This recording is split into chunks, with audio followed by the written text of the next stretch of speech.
นาวิเจียนเจดนะคะสวัสดีค่ะตอนนี้อยู่ในเรือแล้วนะคะ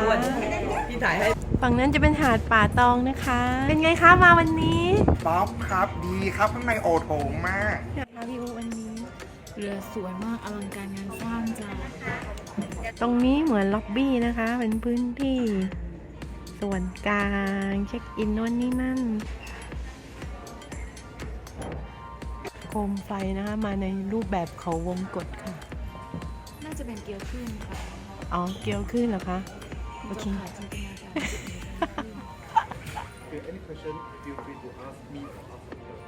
มีคำถามถามได้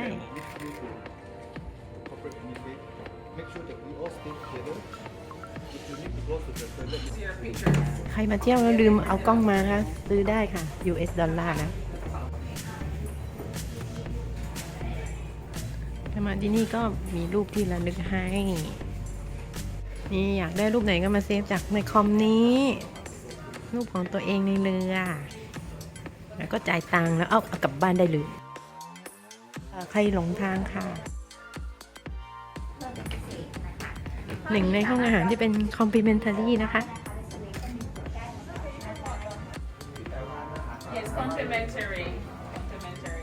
complimentary แสดงว่าฟรีรวมในค่าตัวแล้วความจุประมาณ400คนนะคะสำหรับ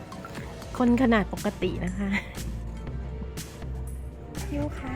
ห้องนี้นะคะจุประมาณ400คนสำหรับคนไซส์ปกติค่ะสบายเลยค่ะตรงนี้เป็นcomplimentary เหมือนกันนะคะจัดแบบโมเดิร์นกว่าโรงแรมเรือนี้มี13ชั้นนะคะประมาณ1,000 กว่าห้องจุคนได้ 2,000 กว่าคนค่ะห้องนี้ไม่ได้ complimentary นะคะดูแบบหรูหราสวยงามค่ะมีศิลปะตรงนี้เป็นคาสิโนนะคะโอ้โหสำหรับคอหวยค่ะ3ตัวบน3ตัวล่างเอาไม่เหรอไม่มีเหรอคะกูดลักนั่นไงก็ให้ล็อกกูดลักค่ะเล่นไม่ได้นะคะตอนนี้เทียบท่าอยู่ในไทยค่ะชอบจังเลยห้องนี้แสงสวยอะค่ะ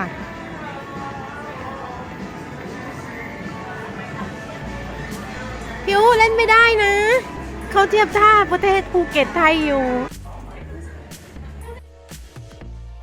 ตรงนี้เป็นห้องโชว์นะคะ Stardust Theater หรือว่าโรงละครละอองดาวนะคะโรงละครนะคะจุได้ประมาณ500ค่ะ500คนไซส์ปกตินะคะ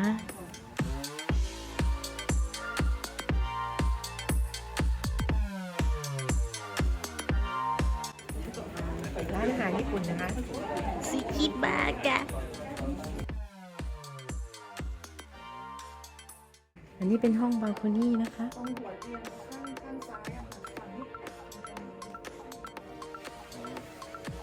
นี่ค่ะเดินออกมานะคะว้าเปิดระเบียงได้ค่ะโอ้ my god น่าจะเป็นเกาะภูเก็ตนะคะสวยงามค่ะห้องนี้จะเป็นห้องชมวิวได้รอบนะคะเป็นเรา